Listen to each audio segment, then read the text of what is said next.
देते हैं। ठीक है, यहाँ पर एमबीबीएस का फुल फॉर्म होता है bachelor of medicine and bachelor of surgery. ठीक है, तो आप बैचलर डिग्री प्राप्त कर रहे हो मेडिसिन और सर्जरी में, तो बेसिकली एमबीबीएस का मतलब यही होता है। ठीक है, एमबीबीएस कोर्स करने के लिए आपको कम से कम 12th पास होना चाहिए, और 12th में आपके जो आपका सब्जेक्ट होना चाहिए उसमें कम से कम बायोलॉजी होना चाहिए। तो ये एक यहाँ पर सबसे बड़ी बात होती है कम से कम डॉक्टर बनने के लिए। तो अगर आपने 12th में बायोलॉजी लिया है तो फाइनली आप यहाँ पर एमबीबीएस में अपना करियर बना सकते हैं। आगे हम इसमें और भी कई चीज़ों को डिस्कस करेंगे। तो सबसे पहली बात आती है कि इस कोर्स का ड्यूरेशन क्या है। गाइज, अगर आप इस कोर्स को करना चाहते हैं तो आपको कुल 5.5 वर्ष अपना समय देना पड़ेगा। ठीक है, 5.5 वर्ष आपको इस कोर्स को करना पड़ेगा, जिसमें 4.5 वर्ष जो है आपका एकेडमिक सेशन होगा, और उसके बाद 1 वर्ष का जो होगा वो होगा इंटर्नशिप। ठीक है, इसमें आपको डिफरेंट प्रोसेस से गुजरना पड़ेगा, जैसे कि आपको एनजीओ से रिलेटेड भी काम करना पड़ेगा, और भी बहुत सारी चीज़ें होती हैं वो आपको एक वर्ष में कराई जाती हैं। बाकी 4.5 वर्ष होता है वो आपका एकेडमिक सेशन होता है, उसमें आपको पढ़ना पड़ता है। तो कुल मिला के 5.5 वर्ष का ये कोर्स होता है। यहाँ पर 5 ईयर लिखा, इसे आप 1/2 कर लें, 5.5 वर्ष का ये कोर्स होता है। इस कोर्स को करने के लिए जो बेसिक एलिजिबिलिटी होती है वो कम से कम 12th पास होनी चाहिए, और आपका जो कोर सब्जेक्ट है वो पीसीबी होना चाहिए। पी यानी फिजिक्स, सी यानी केमिस्ट्री एंड बी यानी बायोलॉजी। तो आपके ये 3 सब्जेक्ट जो है वो कोर सब्जेक्ट के रूप में होने चाहिए, और एटलीस्ट 50% आपका इसमें मार्क्स होने चाहिए। ठीक है, तो ये एक बेसिक एलिजिबिलिटी है। 50% से कम मार्क हैं तब भी कई जगह आपका एडमिशन हो जाता है। अगर 50% से अधिक मार्क हैं तो और अच्छी बात है। जैसे कि सबसे अच्छी बात मैं आगे आपको यहाँ पर थोड़ा सा बताऊंगा, अभी थोड़ा सा हम और डिस्कस कर लेते हैं यहाँ पर। ठीक है, तो यहाँ पर जो बेसिकली आपके सब्जेक्ट हैं फिजिक्स, केमिस्ट्री, बायोलॉजी, और आपके पास एक इंग्लिश भी सब्जेक्ट होना चाहिए। ठीक है, लैंग्वेज के तौर पर इंग्लिश, क्योंकि आगे आपको जो पढ़ाई करनी होगी वो इंग्लिश मीडियम में ही करनी होगी। तो इस बेसिस पर आपको यहाँ पर एलिजिबिलिटी क्राइटेरिया में इंग्लिश को भी फॉलो करना पड़ेगा। ठीक है, तो ये अगर इस प्रकार की बेसिक एलिजिबिलिटी है तो आपके पास आराम से आप एमबीबीएस का कोर्स कर सकते हैं। अब यहाँ पर एमबीबीएस में एडमिशन कैसे होता है। गाइस, एडमिशन का इसका जो प्रोसेस होता है वो एंट्रेंस के माध्यम से होता है, और आपको एक चीज़ के बारे में बहुत बखूबी पता होगा अगर आप फ्यूचर में डॉक्टर बनना चाहते हैं तो नीट कोर्स। ठीक है, यहाँ नीट कोर्स नहीं है बल्कि नीट एक एंट्रेंस एग्जाम है, इसके माध्यम से आपको सीट अलॉट होती है एमबीबीएस के लिए। यहाँ देख सकते हैं national eligibility cum entrance test. तो बेसिकली अभी नीट के माध्यम से ही मैक्सिमम जो हैं वो सीटें डॉक्टरों के लिए अलॉट हो रही हैं। डॉक्टरी से रिलेटेड कोई भी कोर्स अगर आपको करना है तो फाइनली आपको नीट एग्ज़ाम क्लियर करना पड़ेगा। इसके साथ साथ कुछ और भी बहुत ही फेमस एग्ज़ाम है, एंट्रेंस एग्ज़ाम है, जिसके बारे में मैंने यहाँ पर आपको बताया है। जैसे AIIMS यानी all India institute of medical science, बहुत ही बेस्ट है। इसका भी ये भी अपना एग्ज़ाम लेता है और अपने संस्थान के माध्यम से पढ़ाने का प्रयास करता है। बहुत ही बेस्ट है, आप यहाँ से भी पढ़ सकते हैं और इस टेस्ट में भी अपीयर हो सकते हैं।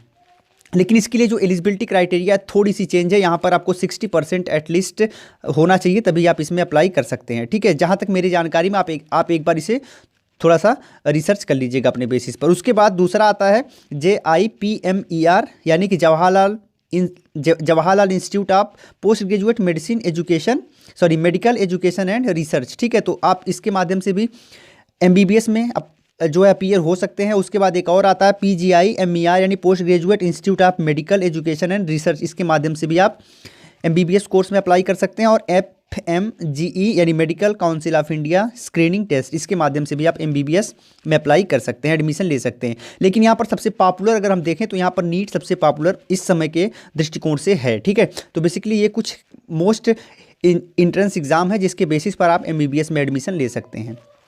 इसके बाद जो अगली बात आती है वो आती है कि कम से कम इसमें एडमिशन लेने के लिए या फिर इन एंट्रेंस एग्जाम में अपीयर होने के लिए आपकी जो मिनिमम एज है वो कितनी होनी चाहिए। तो 17 ईयर यानी 17 साल आपकी एज कम से कम होनी चाहिए इसमें अपीयर होने के लिए। ठीक है, तो ये एक बेसिक जो है एज क्राइटेरिया हो गई। उसके बाद सिलेबस हम जान लेते हैं आपको क्या क्या पढ़ना है। तो सिलेबस यहाँ पर पूरा डिटेल में लिखा हुआ आप एक बार देख सकते हैं। यहाँ पर पूरा सिलेबस, इतने सिलेबस को आपको कवर कराया जाएगा इस पूरे एमबीबीएस कोर्स के अंतर्गत। ठीक है, हम यहाँ पर डिस्कस नहीं कर रहे हैं सिलेबस के बारे में, आप देख लीजिएगा।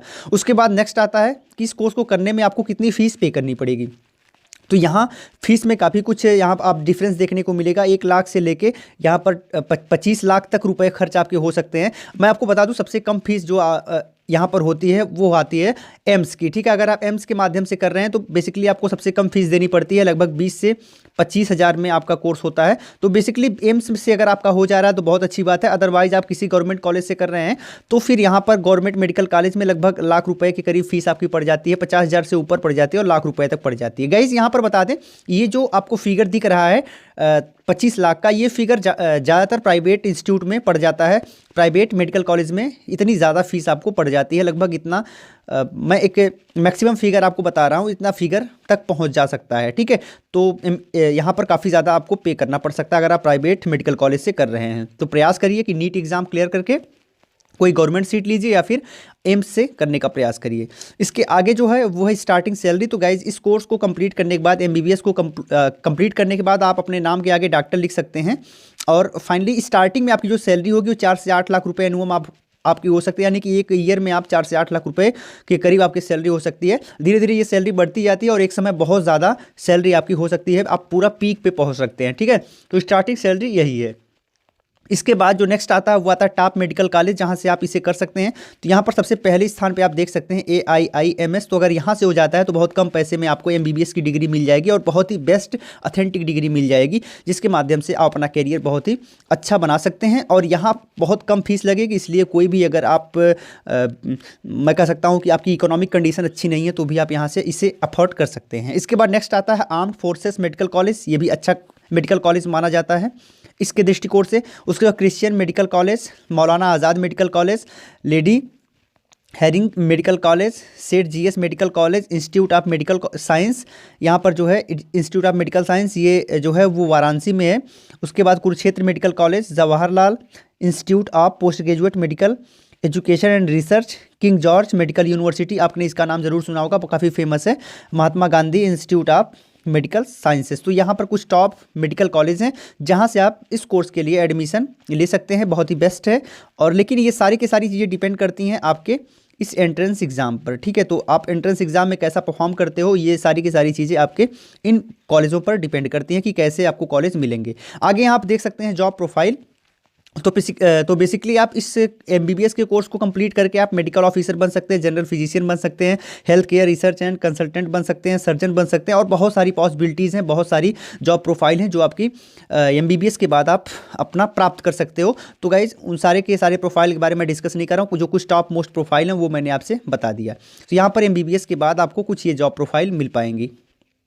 तो गाइस हमने लगभग MBBS के सभी पक्षों पर बात कर लिया है। आपको एक चीज़ यहाँ पर मैं बताना चाहूँगा, इस MBBS कोर्स में एडमिशन लेने के लिए जो बेसिकली एंट्रेंस एग्जाम होते हैं उनके बारे में भी मैं प्रयास करूँगा कि वीडियो लाऊं। और आपको यहाँ सूचित करना चाहूँगा कि नीट वगैरह के बारे में वीडियो पहले से ही यहाँ पर अलग क्लासेस पर अपलोड है, तो वो वीडियो आप जाकर देख सकते हैं कि कब नीट का फॉर्म आता है, कैसे कैसे जो उसके प्रोसीजर होते हैं वो आप वहाँ पर समझ सकते हैं, ठीक है। उस वीडियो को देखने के लिए आप सर्च भी कर सकते हैं या फिर आप इसी वीडियो के समाप्त होने के बाद वो वीडियो आपको दिखेगी वहाँ से भी आप देख सकते हैं, या फिर सबसे ऊपर जाएंगे तो वहां आपको एक आई बटन दिखेगी, वहां पर भी आपको वो वीडियो मिल पाएगी, ठीक है। तो इन सब माध्यमों से आप उस वीडियो को देख सकते हैं। साथ ही साथ आपको ये बताना है कि ये वीडियो कैसी लगी। अगर आपको वीडियो अच्छी लगी तो वीडियो को शेयर करिएगा, और अगर आपने अब तक हमें सब्सक्राइब नहीं किया है तो सब्सक्राइब करके जो है सब्सक्राइब के बटन के बगल एक घंटी दिखेगी, उस घंटी पर क्लिक करके सभी नोटिफिकेशन को ऑन कर लीजिएगा, जिससे कि हमारे वीडियोज़ के नोटिफिकेशन आपको समय समय पर मिलते रहें। और गाइस इस प्रकार के महत्वपूर्ण वीडियोज़ हम लाते रहते हैं, तो आप हमसे हमेशा के लिए जुड़े रहिएगा। बहुत बहुत धन्यवाद। जय हिंद।